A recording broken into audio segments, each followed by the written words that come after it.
Na hivi umewahi kujiuliza, kadri unavyomganda mwanaume ndivyo anavyokuchukulia poa?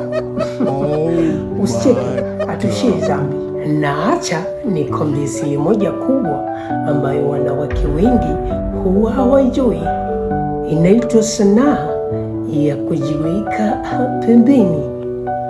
Na sio kwamba umpendi, hapana, ni kwamba unajipa thamani. Na mwanaume ameumbwa na asili ya kuwinda, ambapo atapambana ili apate kitu ambacho anakitaka. Na unapokuwa unapatikana kila siku na unampigia simu kila muda mara 10 kwa siku, unaondoa msisimko. Naanza kufanya mambo yako kuwa na furaha binafsi ya nje ya yeye.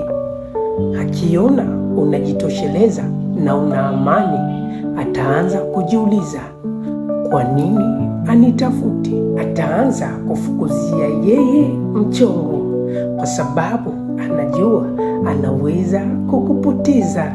Na kumbuka, mwanaume mwenye thamani haombi kupendwa, anavutia upendo upande wake.